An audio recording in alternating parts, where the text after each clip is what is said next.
Okay बेटा जी, हम पढ़ रहे थे searching two dimensional array. Two dimensional array एक ऐसी एरे होती है जिसके अंदर रोज़ और कॉलम्स का कॉम्बिनेशन होता है, जस्ट लाइक एक टेबल बनता है। और हमने टू डायमेंशनल एरे को डिक्लेयर करना सीखा था, उसके अंदर वेरिएशन के बारे में लर्न किया था, उसको फॉर लूप में यानी कि नेस्टेड फॉर लूप में किस तरह से इस्तेमाल करते हैं उसके बारे में लर्न किया था।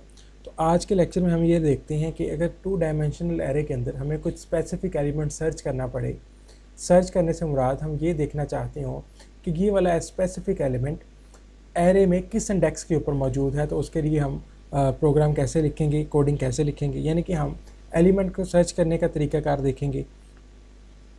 और फिर उसके बाद हम डायनामिक एरे कैसे क्रिएट करते हैं। ये तकरीबन सिमिलर ही मेथड्स हैं, जस्ट इसमें दो इंडेक्सेस होते हैं, आपको पता है। जिस तरह से 1D एरे हमारे पास वन डायमेंशनल एरे, उसके अंदर सिंगल इंडेक्स होता है। यहाँ पे हमारे पास उसके दो इंडेक्सेस आते हैं, रो नंबर और कॉलम नंबर। तो उस तरीके से हम इसको क्रिएट करना सीखेंगे। डायनामिक का और सर्चिंग का बेसिक कॉन्सेप्ट वही है जो कि हमारे पास वन डायमेंशनल एरे के अंदर था, ठीक है। सिर्फ डिफरेंस ये आएगा कि हम रो नंबर और कॉलम नंबर इस्तेमाल करेंगे, प्लस हम नेस्टेड फॉर लूप लगा रहे होंगे। बाकी तमाम तर मेथड, तमाम तर फंक्शनैलिटी उसी तरह से है जिस तरह से हमने वन डायमेंशनल एरे के अंदर पढ़ा था। सो सर्चिंग एरे जो है होती है, सर्चिंग एरे के अंदर उसके मुख्तलिफ मेथड्स हैं, मुख्तलिफ तरीक़ाकार हैं, उसके मुख्तलिफ एल्गोरिदम्स हैं, मुख्तलिफ उनके फ़ायदे और नुकसान हैं। हम जिसके बारे में पढ़ेंगे सीक्वेंशियल सर्च है, जिसको हम लीनियर या सीरियल सर्च भी कहते हैं। ये आपको जो एलिमेंट होते हैं, मुख्तलिफ एलिमेंट्स हैं एरे के अंदर, जो सबसे पहले नंबर पे उसको नज़र आता है उसका एड्रेस दे देती है। ये नहीं बताती कि आगे भी किसी जगह पे क्या ऐसा नंबर मौजूद है या नहीं मौजूद, ठीक है। तो इसका मेथड भी वही है जो हम वहाँ पे लिखते रहे, इसके बारे में अभी लर्न करते हैं। Visit the first element of the array and compare. हमने ये कहा था कि हमारे पास एक टेबल होता है, फॉर एग्जांपल ये टेबल है, इसके अंदर कुछ वैल्यूज़ पड़ी हुई होंगी, रैंडमली कुछ वैल्यूज़ पड़ी होंगी।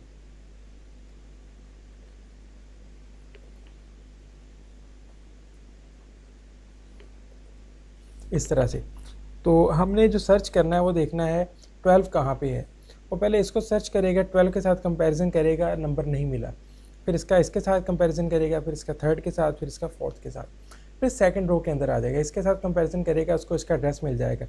फॉर एग्जांपल इसका एड्रेस जो है वो सेकंड रो फर्स्ट कॉलम है, तो इसका एड्रेस जो है ना 2 1, वो उसको रिस्पॉन्ड बैक कर दिया जाएगा। तो ये है कि इसने बारी बारी एक एक एलिमेंट को विज़िट करना है, जहाँ पे उसका रिक्वायर्ड नंबर मैच कर जाएगा, उसका एड्रेस उठा के डिस्प्ले कर देना है। अब ये करना कैसे है इसके बारे में देखते हैं। तो मैं डिलीट कर देता हूँ, यहाँ से हम एक बटन इंसर्ट करते हैं। सबसे पहले नंबर पे हमारे पास एक एरे होनी चाहिए मल्टी डायमेंशन, इसको कह देते हैं D2, यानी कि टू डायमेंशनल एरे है हमारे पास। 2D नहीं लिख सकते क्योंकि वो हमारे पास रूल्स को बाईपास करता होगा। D2, या इसका नाम टेबल ही रख लेते हैं, टेबल। इसके अंदर हमारे पास 3 रोज़ होंगी, 3 कॉलम्स होंगे एज इंटीजर, ठीक है। फिर आपको दो वेरिएबल्स चाहिए होते हैं, A और B फॉर लूप पर्पस, ये भी इंटीजर ही होंगे। फिर आपको एक और नंबर चाहिए होगा जिसको आपने सर्च करना है, उसको S कह देते हैं, SRCH कह देते हैं उसको, सर्च, ठीक है। सो अगर आप चाहते हैं कि ये इसके अंदर 3 रोज 3 कॉलम ही हो, तो आप यहाँ पे ऑप्शन बेस 1 इस्तेमाल करेंगे। इसके बारे में हमने ऑलरेडी पढ़ा हुआ है। अगर ऑप्शन बेस 1 नहीं लिखेंगे तो ये 4 रोज़ और 4 कॉलम्स क्रिएट करेगा, यानी कि हमारे पास 0 1 2 3 रोज़ होंगी और 0 1 2 3 4 कॉलम्स होंगे, ठीक है। तो अब हम इसको 3x3 का एक जो है ना वो एरे डिक्लेयर कर चुके हैं। इंसर्ट करने का तरीकाकार, वैल्यूज़ पहले यूज़र से लेंगे हम। यूज़र से वैल्यू लेने के लिए आपको पता है कि 2 दफ़ा लूप लगानी पड़ती है और नेस्टेड फॉर्म में लगानी पड़ती है। A1 is equal to 1 2 3, for B is equal to 1 2 3। ये करने के बाद आपको यहाँ पे लिखना है table A B is equal to value input box, enter element in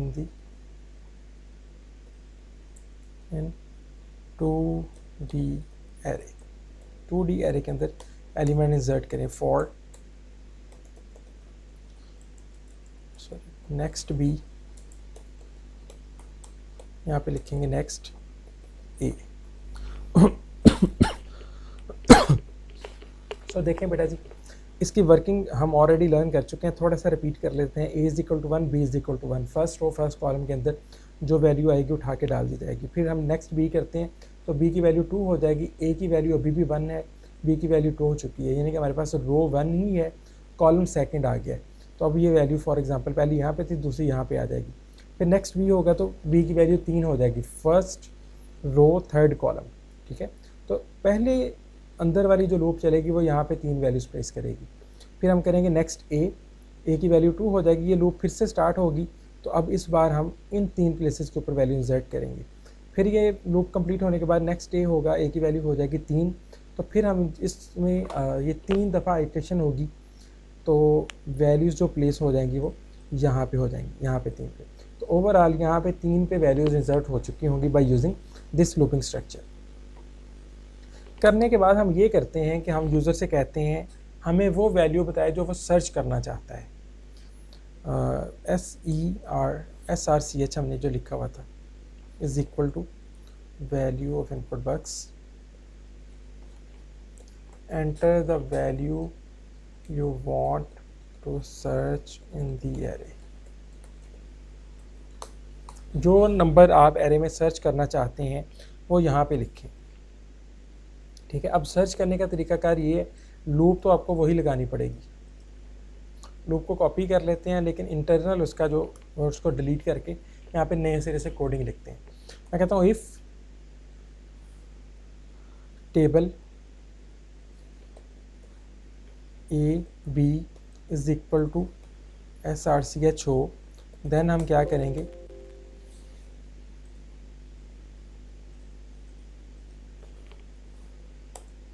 then हम ये करेंगे मैसेज बॉक्स में लिखेंगे the value is placed at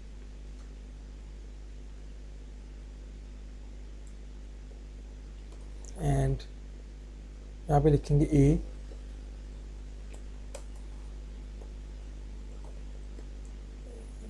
ये रो नंबर एंड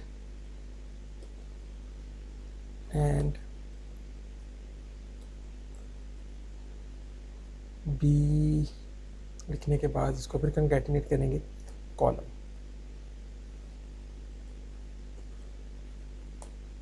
ये लिखने के बाद हम इसको कर देंगे गो टू ABC, और ABC के बारे में आप ऑलरेडी लर्न कर चुके हैं। यहाँ पे हमने लिखना होता है ABC, यहाँ पे हम लिख देते हैं एंड इफ, और यहाँ पे हम लिख देते हैं मैसेज बॉक्स में element not found in the array, array के अंदर एलिमेंट जो है वो नहीं मिला हमको।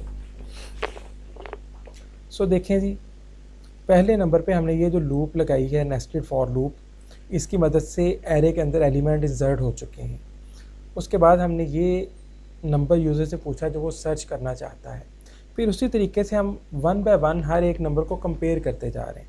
फॉर एग्ज़ाम्पल यहाँ पे ये जो आपको टेबल नज़र आ रहा है, यहाँ पे वैल्यूज़ आ चुकी हुई हैं और ये नंबर है 56 जिसको आप सर्च करना चाहते हैं। फॉर एग्ज़ाम्पल यहाँ पे 45, 34, 76, 56, 45, 47 कर देते हैं, 37, 2, 5, 7। ये हमने वैल्यूज़ इंसर्ट की हैं बाय यूजिंग दिस लूप, और ये सर्च के मदद से हमने जो वैल्यू प्लेस की है जिसको हम सर्च करना चाहते हैं वो ये पढ़ा है। अब हम क्या करते हैं, इस कोडिंग को अंडरस्टैंड करते हैं। For A is equal to 1 to 3, A is equal to 1 to 3, ये लूप 3 दफ़ा चलेगी, लेकिन इसके अंदर एक और लूप है जो ये वाली है। इसको मैं थोड़ा सा और टैप दे देता हूँ ताकि आपको पता चल जाए। ये इंटरनल लूप है। अब देखिए फर्स्ट रो फर्स्ट कॉलम पे जो वैल्यू है इसको कंपैरिजन करेंगे सर्च के साथ। फर्स्ट रो फर्स्ट कॉलम के ऊपर 45 है, 56 के इक्वल नहीं है, ये कंडीशन फॉल्स हुई, यहाँ तक कुछ भी रन नहीं होगा, नेक्स्ट बी होगा। अब नेक्स्ट बी होने से ए की वैल्यू तो 1 ही है, बी की वैल्यू हो जाएगी 2, फर्स्ट रो सेकंड कॉलम। यानी कि हम कंपैरिजन करेंगे इसका 34 का 56 के साथ, मैच नहीं कर रहा, इसका मतलब कंडीशन फॉल्स है। कंडीशन फॉल्स होने की सूरत में हम नेक्स्ट बी करेंगे। नेक्स्ट बी करने से हमारे पास ये होगा first row third column. First row third column के ऊपर आपके पास अवेलेबल है 76, 76 भी 56 के इक्वल नहीं है, फिर कंडीशन फॉल्स है, कुछ भी रन नहीं होगा। नेक्स्ट बी करने से बी की वैल्यू हो जाएगी 4, लूप नहीं चल सकती, इसका मतलब फिर नेक्स्ट ए होगा। नेक्स्ट ए करने से बी की वैल्यू होगी, ए की वैल्यू होगी 2, यहाँ पे आए तो बी की वैल्यू 1 है, 2 1। सेकंड रो फर्स्ट कॉलम के अंदर हमने सर्च जो वैल्यू पड़ी हुई है उसको सर्च के साथ कंपैरिजन किया, सेकंड रो फर्स्ट कॉलम 56, ये भी 56 मैच कर गई। मैच करने से कंडीशन आपकी हुई ट्रू। कंडीशन ट्रू होने की सूरत में हमने इस बॉडी को रन करना है, ये वाली को लिखा हुआ है मैसेज बॉक्स में, हमने उसका रो नंबर डिस्प्ले कर दिया और उसका कॉलम नंबर डिस्प्ले कर दिया। रो और कॉलम डिस्प्ले करने के बाद हमने कहा गो टू ABC, ABC पे आ गया, यानी कि एंड सब कर दिया उसने। लेकिन फॉर एग्ज़ाम्पल यहाँ पे भी हमारे पास 55 है, तो ये सभी के साथ लूप चेक करेगी, 9 टाइम ओवरऑल ये कंडीशन चेक होगी, कोई भी वैल्यू मैच नहीं करती, फिर लिखा आएगा the element not found in the array. ठीक है, तो ये हमारे पास सर्चिंग है 2 डायमेंशनल एरे के अंदर। यहाँ पे हम ये कर सकते हैं कि हम यहाँ पे एक मैसेज बॉक्स लगा देते हैं। यहाँ पे मैं लिख देता हूँ z is equal to message box, please enter array entry completed. यहाँ पे लगा देते हैं VB क्रिटिकल, दैट्स इट। इससे आपको थोड़ा सा आइडिया हो जाएगा कि एरे के अंदर एलिमेंट इंसर्ट हो चुके हैं। आप चाहें तो इन एलिमेंट्स को डिस्प्ले भी कर सकते हैं। ठीक है, एक लूप लगा के इन एलिमेंट्स को डिस्प्ले भी कर दें, या इसी लूप की मदद से अपन इसको डिस्प्ले भी कर देते हैं। Cells AB dot value is equal to table AB। ठीक है, जो वैल्यूज़ इंसर्ट करते जाएंगे वो वैल्यू जो है वो वैल्यूज़ आपको यहाँ पे नज़र भी आती जाएंगी। नहीं जी, हम स्टार्ट करते हैं इसको। 2 डायमेंशनल एरे के अंदर एलिमेंट्स इंसर्ट करने हैं, 98, 87, 76, फिर 65, 54, 43, 32, 21।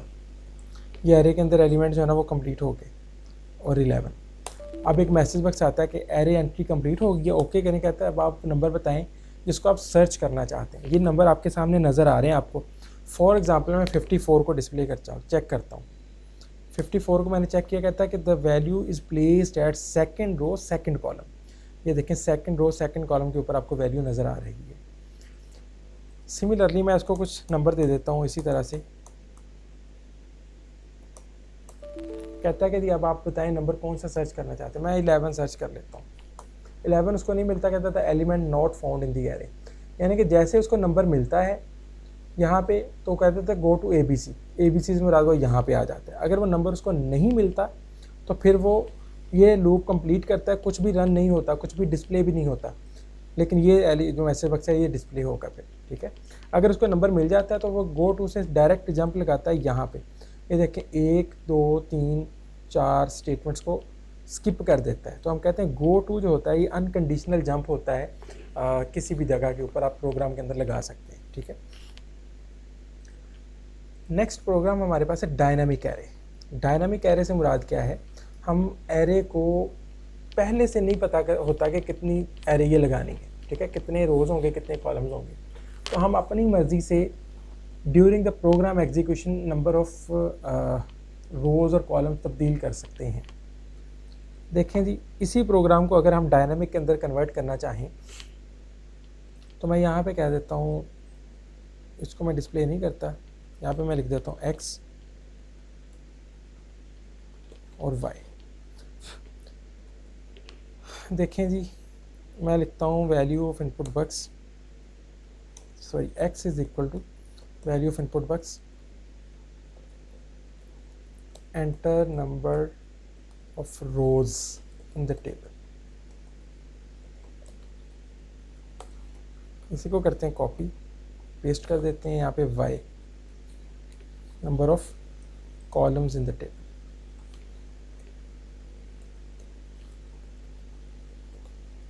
x और y की वैल्यू आ जाएगी, देन आप करेंगे री डायमेंशन टेबल x और y। ठीक है, 1 से शुरू होके अगर आप यहाँ पे फॉर एग्जांपल यूज़र x की वैल्यू देता है 3, तो ये हमारे पास 3 रोज़ हो जाएंगी। यहाँ पे वैल्यू आती है, यूज़र वैल्यू देता है 4, तो 4 कॉलम्स हो जाएंगे। तो इसको भी हम फिर एक्स वाई लिख देंगे, एक्स वाई, और सिमिलरली यहाँ पे भी एक्स और यहाँ पे वाई।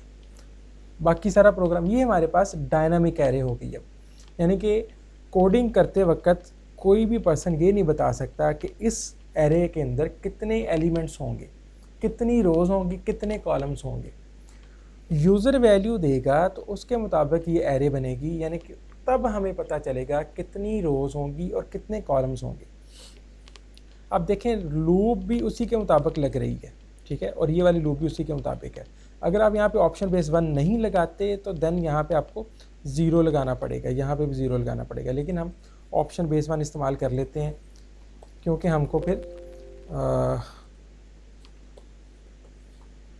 हमको ज़रूरत पड़ती है इसको एक्सेल शीट के ऊपर डिस्प्ले करने की भी। तो इसको दोबारा से एग्जीक्यूट करते हैं, ये मैंने डिलीट कर देता हूँ, इनको रेज़ कर देता हूँ, ये भी रेज़ कर देता हूँ। अब फॉर एग्जांपल कहता है नंबर ऑफ़ रोज़ 2 हैं, नंबर ऑफ़ कॉलम्स 3 हैं। अब इनके अंदर वैल्यूज इंसर्ट करनी है, 1 2 3 4। Enter do you want to search in the array, 5 में सर्च करना चाहता हूँ, कहता है एंटर, एलिमेंट जो है ना वो हमें नहीं मिला। तो दोबारा से रन करते हैं, 2 रोज़ हैं, 3 कॉलम्स हैं, 1 2 3 4। इसको 3 पे क्यों नहीं लेके जा रहा, मेरे ख्याल में हमने इसको चेंज नहीं किया। x यहाँ पे लिखना है y, सॉरी ये y, ठीक है। अब हम इसको जो है ना वो देते हैं दोबारा से, 2 रोज़ 3 कॉलम्स, 1 2 3 4 5 6। सर्च करना चाहता हूँ मैं 5 को, तो वो कहता है कि जी ये हमारे पास सेकंड रो सेकंड कॉलम के ऊपर अवेलेबल है। सिमिलरली मैं इसको दे देता हूँ 4 रोज़ 4 कॉलम्स। अब वैल्यूज़ इंसर्ट करनी है,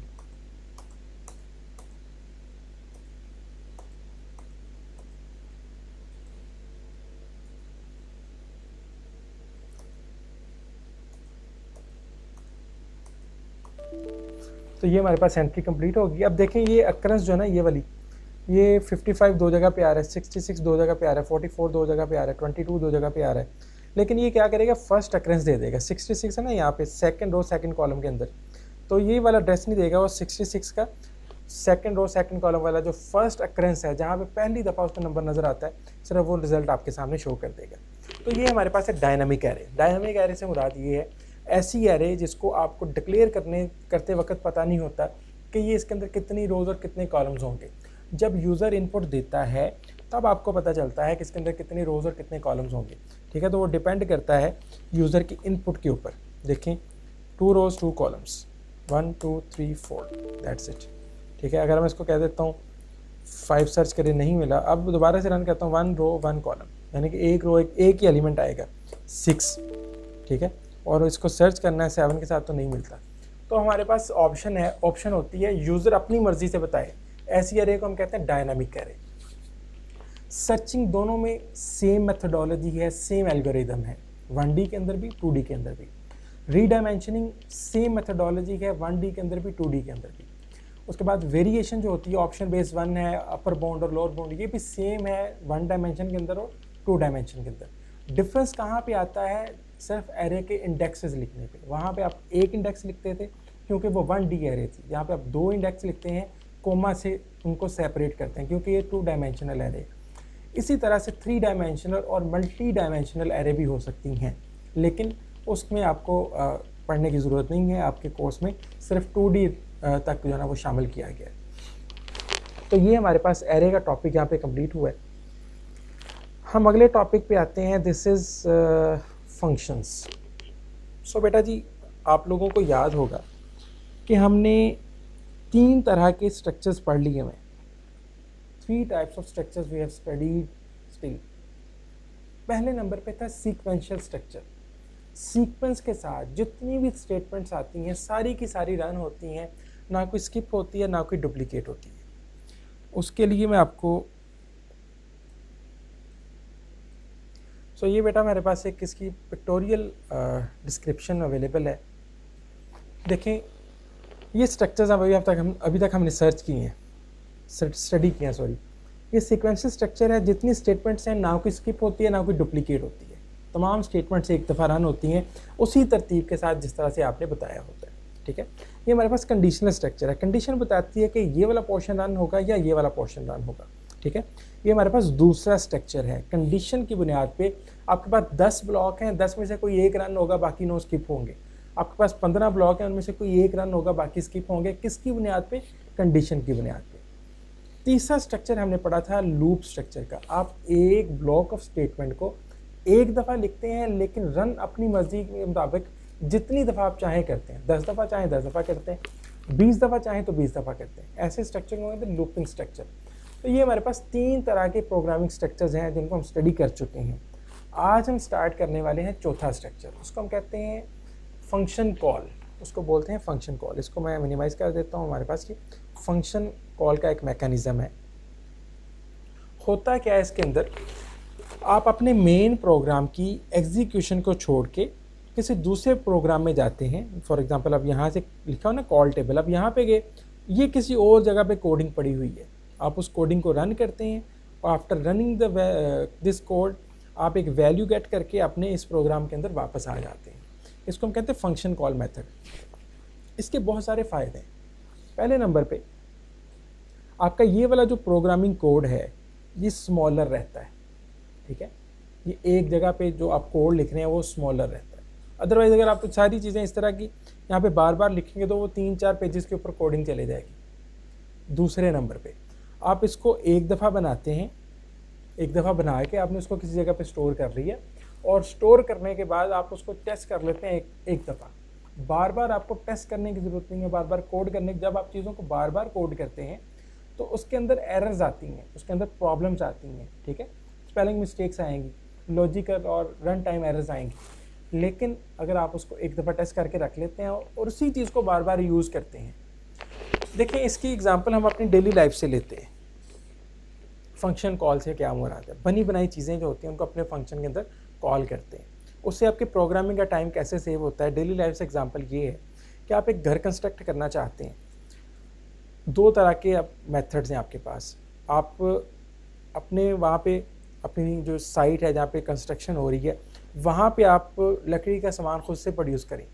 ठीक है, वहाँ पे आप लगा दें कारपेंटर्स और उनको लकड़ी का सामान दे दें, तो वहाँ पे बैठ के वो दरवाजे और खिड़कियाँ और कबर्ड्स वगैरह प्रोड्यूस करें।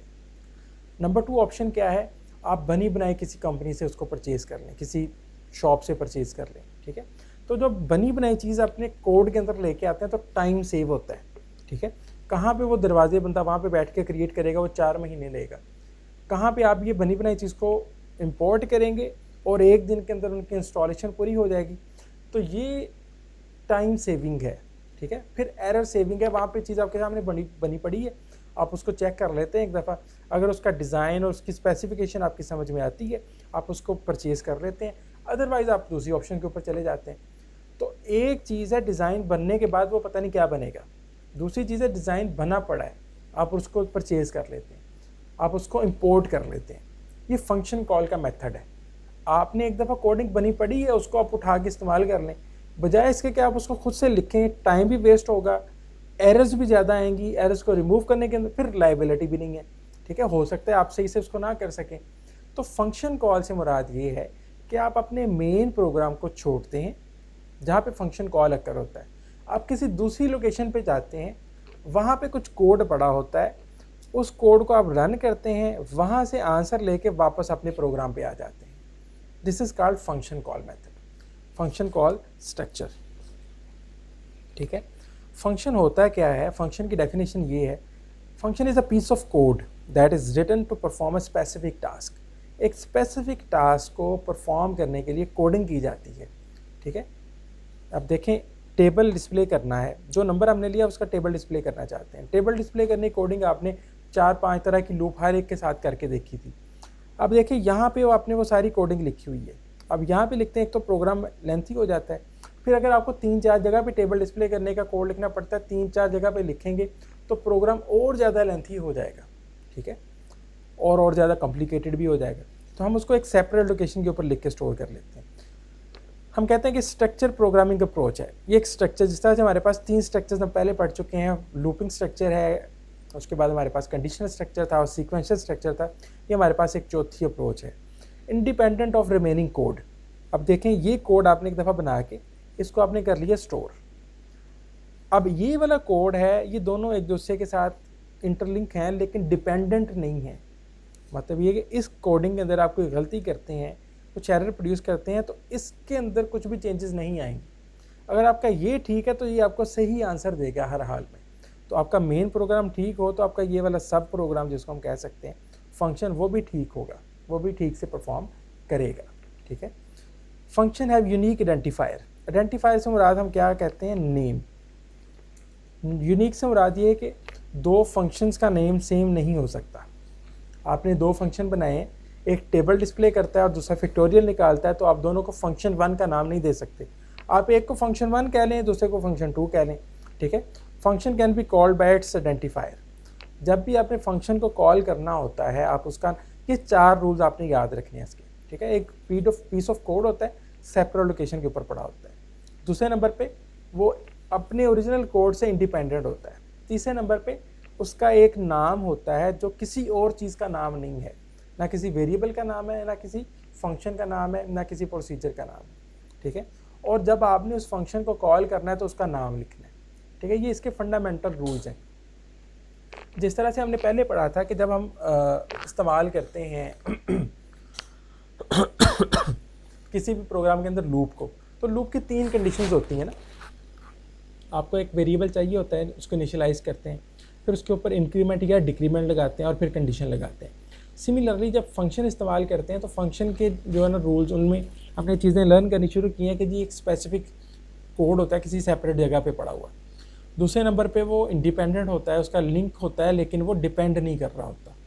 तीसरे नंबर पे आइडेंटिफायर होता है, उसका एक नाम होता है और नाम रिपीटिव नहीं होता। और फिर हम ये कहते हैं कि फंक्शन जो होता है उसको हमेशा उसके नाम से कॉल किया जाता है, जो उसका नेम है हम उस नाम से उसको कॉल करते हैं। एडवांटेजेस क्या हैं जी इसके? ईजी टू राइट प्रोग्राम, क्योंकि प्रोग्राम छोटे छोटे हिस्सों में, छोटे छोटे टास्क में डिवाइड हो जाता है। जब आपके सामने एक बड़ा टास्क हो और आपके लिए करना आपको मुश्किल नज़र आता हो, तो आप क्या करें, उसको सब टास्क में डिवाइड कर लें। मूसा अल-ख्वाज़मी, जिसको हम एल्गोरिदम कहते हैं, ठीक है। एल्गोरिदम क्या चीज़ है? अपने बड़े प्रोग्राम को छोटे छोटे चंक्स में, छोटे छोटे पीसेस के अंदर डिवाइड कर लें, ताकि आप उसको आसानी से, छोटे टास्क को कवर करना, चेक करना, प्रॉब्लम्स को सॉर्ट आउट करना आसान होता है as compare to a bigger problem. तो अगर आप बड़े प्रॉब्लम को छोटे छोटे प्रॉब्लम्स के अंदर डिवाइड कर लें और उनको ग्रेजुअली करते जाएं, तो आपका अल्टीमेटली बड़ा टास्क कंप्लीट हो जाता है। तो ये हमारे पास देखें, एक्चुअली ये सारी कोडिंग एक ही पेज पे आनी थी। हमने क्या किया, ये पीस अलहदा कर दिया और ये पीस अलहदा कर दिया। दूसरा फ़ायदा क्या है? Easy to understand and modify. जब आप एक बड़ी प्रॉब्लम को सॉल्व करना चाहते हैं तो प्रॉब्लम होती है कॉम्प्लेक्स, उसको आप अंडरस्टैंड नहीं कर सकते, उसको परफॉर्म नहीं कर सकते, परफॉर्म कर रहे हैं उसको चेक नहीं कर सकते, ठीक है, कि क्या ये आपने अकॉर्डिंग टू रिक्वायरमेंट किया है या नहीं किया। तो इसका सलूशन ये है कि आप उसके छोटे जो ना वो सब प्रोग्राम्स बना लें, सब प्रॉब्लम्स क्रिएट कर लें, ठीक है। बड़े प्रॉब्लम को, बड़े जो टास्क को छोटे छोटे टास्क में डिवाइड कर लेते हैं, तो उससे क्या होता है, आपके प्रोग्राम की या आपकी प्रॉब्लम की कॉम्प्लेक्सिटी कम हो जाती है। छोटे प्रॉब्लम का सलूशन भी छोटा आसानी से मिल जाता है, ठीक है। फिर कहता है एलिमिनेट डुप्लीकेट कोड।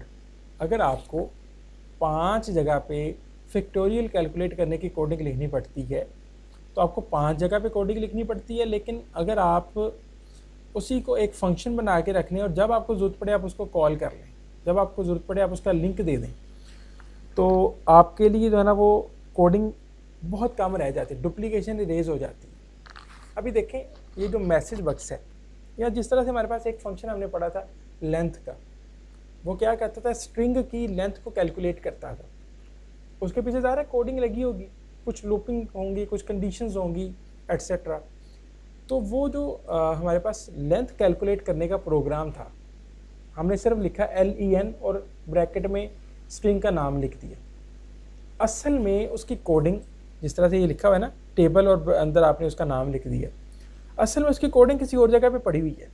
अब 10 स्ट्रिंग्स की जो हमारे पास लेंथ निकालना चाहते हो आप सिर्फ 10 दफ़ा ये स्टेटमेंट लिखेंगे। ये सारी कोडिंग 10 दफ़ा आपको लिखनी नहीं पड़ेगी। हम कहते हैं डुप्लीकेशन ख़त्म हो जाती है। ठीक है, आप एक दफ़ा लिखते हैं, जब जब आपको ज़रूरत पड़े सिर्फ आपने उसका नाम का लिंक देना है। ठीक है, आप लिंक क्रिएट करते जाते हैं, ऑटोमेटिकली कोडिंग साथ में कनेक्ट होती जाती है। तो आप एक दफ़ा कोड लिखते हैं, code can be write once, एक दफ़ा लिखेंगे आप, but called as many time as required, जितनी दफ़ा आप चाहें इसको रन करें। अदरवाइज तो ये होता है कि आपने 50 दफ़ा वो इस्तेमाल करना, तो 50 दफ़ा कोडिंग कॉपी पेस्ट करेंगे तो आपका प्रोग्राम जो 50 पेजेस पे चला जाएगा। अगर आप फंक्शन कॉल को इस्तेमाल कर रहे हैं, वही प्रोग्राम आपका एक सफ़े पे बल्कि आधे सफ़े पे होगा। ठीक है, सिमिलरली बहुत सारे फंक्शन आगे जाके हम पढ़ते हैं। Reusability, block of code can be use in some other program. Reusability से मुराद ये है कि आप एक दफ़ा एक प्रोग्राम को लिखते हैं और उसको आप एक लाइब्रेरी के अंदर स्टोर कर लेते हैं। लाइब्रेरी के अंदर स्टोर करने के बाद आप जब चाहें किसी और प्रोग्राम के अंदर भी आप इसको इस्तेमाल कर सकते हैं। ठीक है, जहाँ पे आप चाहें सिमिलर कोड वो लिखा पड़ा हुआ है, आपने उसका नाम देना है और आपके प्रोग्राम का वो हिस्सा बन जाना है। ठीक है, तो ये कोडिंग पड़ी हुई है टेबल की, आप जहाँ पे चाहें इसको प्लेस कर सकते हैं अपनी मर्जी से। ठीक है, आप एक प्रोग्राम बनाया उसके अंदर आपने इस्तेमाल किया, फिर दूसरा प्रोग्राम बनाया उसके अंदर इस्तेमाल कर लें, तीसरा प्रोग्राम बनाया तो उसके अंदर इस्तेमाल कर लें।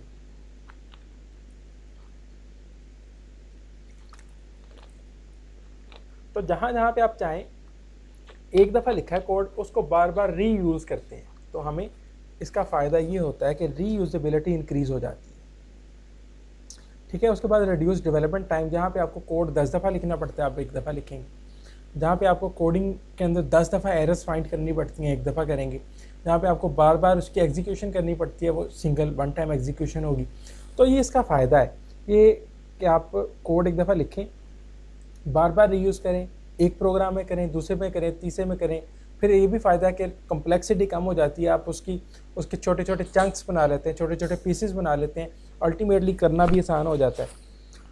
ये बेनिफिट्स हैं जी फंक्शन के। अब हमारे पास इसकी टाइप्स हैं, फंक्शन की टाइप्स। जिस तरह से हमारे पास है बिल्ट इन फंक्शंस, ऐसे फंक्शंस जो कि बने बनाए किसी भी प्रोग्रामिंग लैंग्वेज के अंदर मौजूद होते हैं। हर लैंग्वेज के अंदर उसके अपने बने हुए फंक्शन होते हैं। कहाँ पे पड़े होते हैं? उसकी लाइब्रेरी के अंदर पड़े होते हैं। कहाँ पे पड़े होते हैं? लाइब्रेरी के अंदर। ठीक है, तो हर प्रोग्रामिंग लैंग्वेज की अपनी एक लाइब्रेरी होती है और उसके अंदर उसके फंक्शंस पड़े होते हैं। अभी यहाँ पे जो कोडिंग लिखी हुई है, इसके अंदर जो फंक्शंस हम इस्तेमाल कर रहे हैं उसके बारे में लर्न करते हैं। ये इनपुट बक्स एक फंक्शन है, उसके बाद सेल्स तो नहीं, खैर मैसेज बक्स एक फंक्शन है। ठीक है, ये इसकी कोडिंग हमने तो नहीं लिखी कि मैसेज बक्स किस तरह चीज़ों को डिस्प्ले करेगा, किस तरह बटन लगाएगा, किस तरह से इसके ऊपर वो आइकन्स आएंगे, ये हमने नहीं लिखा। ये किसी और जगह पे पड़ा हुआ है। कहाँ पे पड़ा हुआ? उसको कहते हैं लाइब्रेरी। असल में इस चीज़ की कोडिंग मैसेज बक्स की इसकी लाइब्रेरी के अंदर पड़ी हुई है। इनपुट बक्स की कोडिंग इसकी लाइब्रेरी के अंदर पड़ी हुई है। ये गो टू एक फंक्शन है, इसकी कोडिंग इसकी लाइब्रेरी के अंदर पड़ी हुई है। ऐसे फंक्शंस जो कि आपने खुद नहीं बनाए, वो बने बनाए लैंग्वेज आपको खुद से दे रही है, उसको हम कहते हैं बिल्ट इन फंक्शंस। ठीक है, जिस तरह से मैसेज बक्स फंक्शन है, जिस तरह से इनपुट बक्स से फंक्शन है। ठीक है, यहाँ पे और भी लिखी हुई हैं, इनके बारे में आप लोगों ने पढ़ा हुआ है ऑलरेडी। अपर केस है, लोअर केस है, मिड है, लेफ्ट है। ये हमारे पास स्ट्रिंग के फंक्शंस हैं। क्या आपने लेंथ की कोडिंग लिखी है? हमने कोडिंग नहीं लिखी, हम तो सिर्फ उस फंक्शन को कॉल कर रहे हैं। इसको मैं रेज करता हूँ, आपको चीज़ें थोड़ी सी डिमॉन्स्ट्रेट कर देता हूँ। मैं कहता हूँ नेम एज स्ट्रिंग, देखिए name is equal to Pakistan है। मैसेज बॉक्स में मैं लिख देता हूँ लेंथ ऑफ नेम। ठीक है, तो इसकी लेंथ को डिस्प्ले कर रहा है, ये 8 है। यहाँ पे मैं लिख देता हूँ पाकिस्तान। ये स्ट्रिंग फंक्शंस के बारे में जब हम पढ़ा था, हम इसके बारे में लर्न कर चुके हैं। 15 होगी। क्या इसकी कोडिंग हमने लिखी है? यहाँ पे नहीं लिखी। असल में इसकी कोडिंग किसी और जगह पे पड़ी हुई है। अगर मैं कोडिंग लिखूंगा तो मे बी यहाँ पे 70 लाइनें और ऐड हो जाएं। ठीक है, उन लाइनों को अंडरस्टैंड करना, उनकी कम्प्लेक्सिटी को मैनेज करना वो बहुत मुश्किल हो जाएगा। ये देखिए हमने सिर्फ एक लाइन लिखी है, बल्कि लाइन भी नहीं लिखी, 6 से 7 वर्ड्स लिखे हैं जस्ट, और हमारे पास इतना बड़ा कोड जो है इसके साथ अटैच हो गया है। सिमिलरली यहाँ पे कुछ और फंक्शंस है, आप इनको इस्तेमाल कर सकते हैं एज़ पर योर रिक्वायरमेंट।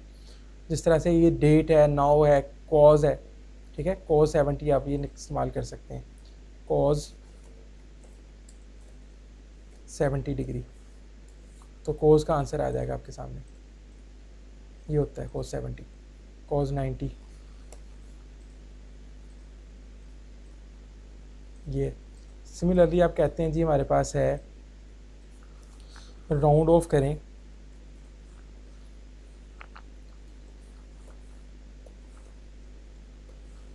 इसको 2 डेसिमल प्लेसेस तक, ठीक है, वो 2 डेसिमल प्लेसेस तक इसको राउंड ऑफ कर देगा, ठीक है। आप इसको कहते हैं 3 डेसिमल प्लेसेस तक राउंड ऑफ करें, तो इसको 3 डेसिमल प्लेसेस तक राउंड ऑफ कर रहा है। अब क्या ये राउंड ऑफ की या कोज की जो कैलकुलेशन है, इसकी कोडिंग है, वो आपने लिखी है यहाँ पे? हमने नहीं लिखी। हमने कहाँ से गेट की है? हमने लाइब्रेरी से गेट की है। लाइब्रेरी के अंदर ये चीज़ें बनी बनाई पड़ी हैं, हमने सिर्फ और सिर्फ उसका नाम इस्तेमाल किया है। ऐसे फंक्शंस, ऐसे प्रोग्राम्स, ऐसी कोडिंग जो कि बनी बनाई लाइब्रेरी के अंदर पड़ी हो, उसको हम बिल्ट इन फंक्शन का नाम देते हैं, ठीक है। ये मैंने इसका आपको कुछ एग्जांपल्स इसकी दे दिए, बाकी आप कर सकते हैं बहुत आसानी के साथ। ये तो बने बनाए थे, हमने इनको इस्तेमाल भी किया। जब से हम इस कोर्स के बारे में लर्न कर रहे हैं, हम इसके अंदर ये चीज़ें इस्तेमाल करते आ रहे हैं। लेकिन अब हम अपनी मर्ज़ी से कुछ क्रिएट करना चाहते हैं। हम चाहते हैं यूज़र डिफाइंड फंक्शंस क्रिएट करें। यूज़र जो है वो फंक्शन क्रिएट कर सकता है अपनी मर्ज़ी से। फॉर एग्जांपल मैं चाहता हूँ एक ऐसा फंक्शन बनाऊँ जो फैक्टोरियल कैलकुलेट करे, मैं उसकी कोडिंग लिख के एक जगह पे रख के स्टोर कर दूंगा। जब ज़रूरत पड़ेगी मैं अपने प्रोग्राम में सिर्फ जिस तरह से मैंने ये लिखा है इसी तरह से लिखूँगा बस, और वो ऑटोमेटिकली आंसर प्रोड्यूस हो जाएगा। पूरी फैक्टोरियल की कोडिंग लिखने की ज़रूरत नहीं है, वो कोडिंग हम एक जगह पे लिख के स्टोर कर चुके होंगे। टेबल की कोडिंग आप लिखना चाहते हैं, कोडिंग एक जगह पे लिख के रख दें, ठीक है, और बार बार लिखने की ज़रूरत नहीं है। यानी कि जो जो बेनिफिट्स हमने ऊपर पढ़े हैं, हम उन बेनिफिट्स को अवेल कर सकते हैं बाय यूजिंग दिस कोडिंग। अब हमारे पास है ये जो प्रोसीजर्स होते हैं, ये क्या चीज़ है जो हम जिनके बारे में हम पढ़ने वाले हैं यहाँ पे, वो 3 तरह के हमारे पास प्रोसीजर्स होते हैं। ये आज हम इन टाइप्स को डिस्कस कर लेते हैं, फिर कल से सब प्रोसीजर को स्टार्ट करेंगे और उसके सारे प्रोग्राम भी रन करेंगे। तो ये हमारे पास है types of procedures in VBA. VBA के अंदर जो प्रोसीजर्स होते हैं उनकी टाइप्स कैसी हैं? 3 तरह के हैं बेटा जी प्रोसीजर्स। प्रोसीजर यहाँ पे एक्चुअली फंक्शन को मैं बोल रहा हूँ, लेकिन क्योंकि उसकी सब कैटेगरीज हैं तो यहाँ पे आप प्रोसीजर, फंक्शन, मॉड्यूल एक ही बात यहाँ पे तस्वुर कर सकते। मॉड्यूल खैर वीबीए के अंदर और चीज़ होती है, ब्लॉक कह सकते हैं आप। 3 तरह के ब्लॉक्स बनते हैं। सबसे पहले नंबर पे है इवेंट प्रोसीजर। इवेंट के बारे में हमने ऑलरेडी बात की थी जब हम जो हमने जनरल डेक्लेरेशन सेक्शन के बारे में पढ़ा था। तो इवेंट होता है कंप्यूटर के अंदर किसी चीज़ का अक्कर होना, उसको हम कहते हैं इवेंट। माउस से आपने क्लिक किया, इवेंट है। माउस को ड्रैग किया, इवेंट है। माउस को जो आपने ड्रॉप किया माउस से कोई चीज़, वो इवेंट है। आपने एंटर प्रेस किया, आपने स्क्रॉल किया, ये सारी चीज़ें इवेंट है। आप की प्रेस करते हैं, दिस इज़ एन इवेंट। ऐसी कोडिंग जो कि इवेंट के साथ लिंक इन होती है उसको हम कहते हैं इवेंट प्रोसीजर। देखें जी यहाँ पे ये कमांड बटन 1 है और इसके साथ कोडिंग है क्लिक की। सिमिलरली डबल क्लिक की होगी, सिमिलरली एरर की होगी। ये देखें की अप की डाउन की मूव की, माउस डाउन की, माउस अप की, माउस, तो ये हम सिर्फ कर रहे हैं क्लिक की। सिमिलरली मैं चाहूँ कि कमांड बटन 1 के ऊपर जब डबल क्लिक हो तब क्या हो, उसकी कोडिंग यहाँ पे आ जाएगी। कमांड बटन 1 को जब मैं इसके ऊपर माउस को मूव करूँ तब क्या हो, या ट्रिपल क्लिक करूँ तब क्या हो, ठीक है। तो इस तरह से आप कोडिंग ऐड कर सकते हैं, इसको हम कहते हैं इवेंट प्रोसीजर्स। अभी तक हमने जितनी भी कोडिंग की है सारी की सारी इवेंट प्रोसीजर के अंदर की है। अब हमारे पास इस सेमेस्टर के अंदर इतना टाइम नहीं है कि हम इसके ऊपर, बाकी क्लासेस के अंदर हम ये लर्न करते हैं वैसे कि इनका क्या इफेक्ट होता है, ठीक है। अपर का, अप का, माउस मूव का, माउस डाउन का क्या इफेक्ट है। आप सिर्फ ये समझ लें कि क्लिक एक इवेंट है, डबल क्लिक एक इवेंट है। इस बटन के ऊपर डबल क्लिक करता हूँ तो ये कोडिंग रन हो जाएगी, ठीक है। इस बटन के ऊपर सिंगल क्लिक करता हूँ तो ये वाली कोडिंग रन हो जाएगी। This is called event procedure, ये एक सेपरेट चीज़ है। अब हम जो फर्दर दो चीज़ें डिस्कस करने वाले हैं वो हमारे आज के टॉपिक से लिंक इन है। देखें जी, एक है सब प्रोसीजर और दूसरा है फंक्शन प्रोसीजर, ठीक है। दोनों हम कोडिंग के ब्लॉक्स बनाते हैं, दोनों ही अपनी अपनी कोडिंग के लिहाज से इंडिपेंडेंट होते हैं, दोनों का यूनिक नेम होता है।